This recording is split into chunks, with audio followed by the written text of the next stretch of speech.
Now tell me, why are you going to move to New Hampshire? No, you don't have to tell me. I can understand already. But just for other people who are curious, tell me a little bit about your upcoming move. My upcoming move, I'm part of the Free State Project. You could go on freestateproject.com, look up about it.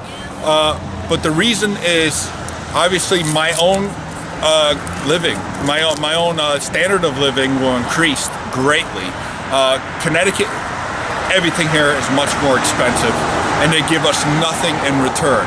All of the people that actually pay the highest taxes, I'll go back to 2011, I paid $47,000 in taxes. I am not a wealthy man. I do not make above high six figures.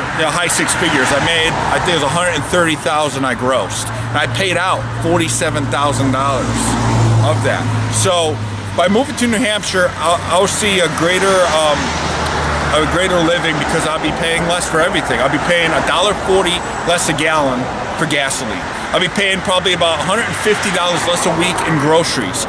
The house, I found a house on 33 acres, 4,700 square foot home for $325,000. Holy cow. That house in Connecticut would be $1.2 million. I'll have land. Okay, I'll be able to go quad riding, snowmobiling, do all the things that I love, and have the freedom to do so. In Connecticut, I can't do any of that. You know what in Connecticut I could do? I could pay high gas prices, I could pay 48% commission tax, I could go to the supermarket, spend $400 on groceries that fills half a cart. That's what I could do in Connecticut. And then I could pay for $38,000 a year of subsidies for people who don't want to work. You know, if I was a Democrat, you know what I'd do right now? I would put my hand across your mouth and I would say, please don't say that anymore because I'll be out of a job next year. If you're a Democrat, the biggest thing you'll probably do is call me a racist, because that's your only argument, is you got to take the wind out of the sails of truth. You got to discourage the competition, because you know what, when people say something you don't like, you have to put them down. You got to call them names. You got to call them racist, got to call them homophobe. My best friends are gay. I have friends that are black. I'm not racist. I'm not a homophobe. I'm none of those things. I'm just a guy that wants to live my own life in liberty in New Hampshire, down here, this BS. Now, I have one more question. Yeah. And forgive me if I insult you by asking the question. Sure. But it's a tongue-in-cheek question. You don't happen to be, by any chance, a member of the Tea Party? Oh, no, not them. No, actually, I'm not a member of the Tea Party. I consider myself an independent human being. I'm a member of no party. I align my views more for libertarian, because the libertarian views, in my point of view, most represent the individual. I don't want to conform to any party because that's taken away from my own freedoms as an individual. I want to be able to think critically. I don't want to have to vote along party lines. And that brings up to another subject. If you're voting Republican to stop Democrats, you're voting for the same party with the R in front of it. That's all you're doing. They are the same. It is a two-party scam. You're voting for the same thing over and over, repackaged goods. You know, New Hampshire is going to get a really fine man. And are you going by yourself? I'm going with my fiance over there. She's holding a sign, she's shy. And my parents are also moving along with us. The house has an in-law apartment. They have lived in Connecticut for over 50 years. Father's coming to retirement in about 10 years. Unfortunately, they suffered a home fire. They had a house fire in Connecticut about a year ago. And you know what? Can't retire here.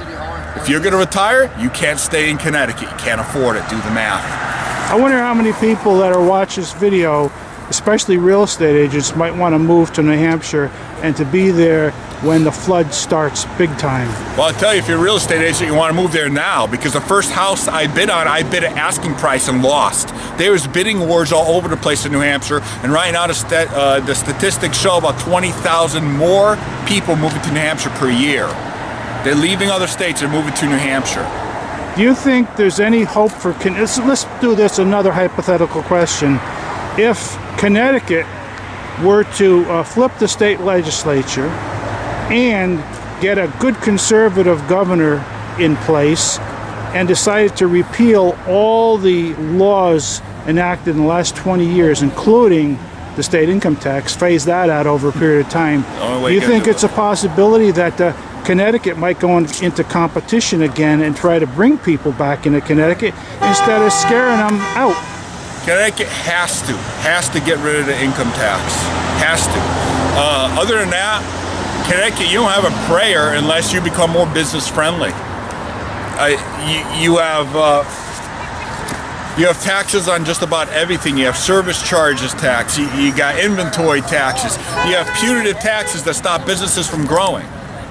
And all you businesses owners out there, guess what? New Hampshire doesn't have any of those taxes. If you own a quarry, you own 5 dump trucks, guess what you pay on them? Nothing. Nothing. You don't pay anything on them per year. No car tax, no inventory tax, no service taxes. Why would you stay here? There's nothing in it for you. Now this reminds me of what happened in the mid-1800s when the people from the East Coast moved out west to find their own land and look for freedom. It's happening. There's a pioneer movement going on right here in New England, and I really appreciate you telling me about it. And for the people out there, here's a choice other than South Carolina, Texas, Florida, and Tennessee you might be interested in. And I thank you very much. You're welcome.